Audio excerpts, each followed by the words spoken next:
লক্ষ্মীপুরের রায়পুর উপজেলায় প্রায় ৪ কোটি টাকা ব্যয়ে চলমান খাল পুনর্খনন প্রকল্পে অনিয়মের অভিযোগ উঠেছে। অপরিকল্পিতভাবে খাল খননের ফলে বিভিন্ন স্থানে খালের পাড় ও পাশের পাকা সড়ক ধসে পড়ছে।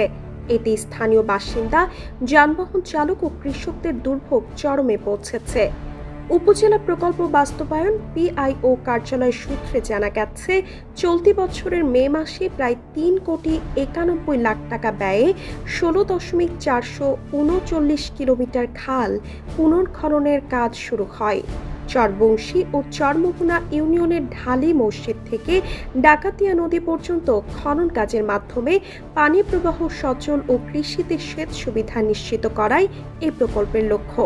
স্থানীয়দের অভিযোগ, খালের দুই পাড় ঢালু করে কাটার পরিবর্তে খারাপভাবে মাটি কাটায় বৃষ্টির পানিতে পাড় ভেঙে পাশের পাকা সড়ক খালে ধসে পড়ছে।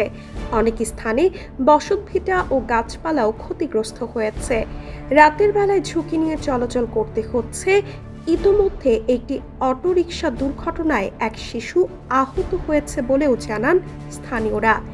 চরমোহনা গ্রামের বাসিন্দা সিরাজ মাস্টার, আব্দুল গফুর, মালিক ফিরোজ ও মোহাম্মদ সুজন সহ ক্ষতিগ্রস্তরা দ্রুত খনন কাজের ত্রুটি সংশোধন এবং ভেঙে পড়া রাস্তা সংস্কারের দাবি জানিয়েছেন।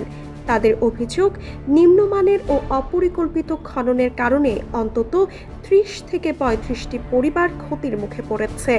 তবে প্রকল্প সংশ্লিষ্ট স্থানীয় ইউপি সদস্যরা দাবি করেছেন, বিভিন্ন প্রতিবন্ধকতার মধ্যেও যথাযথভাবে কাজ করার চেষ্টা চলছে।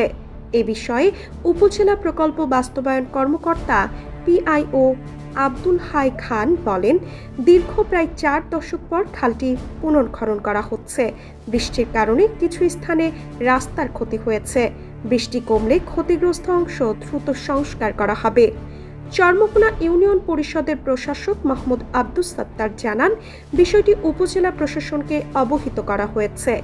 রায়পুর উপজেলা নির্বাহী কর্মকর্তা ইউএনও মেহেদী হাসান কাউসার বলেন, অভিযোগের বিষয়টি খতিয়ে দেখা হচ্ছে, জনস্বার্থে প্রয়োজনীয় ব্যবস্থা নেওয়া হবে।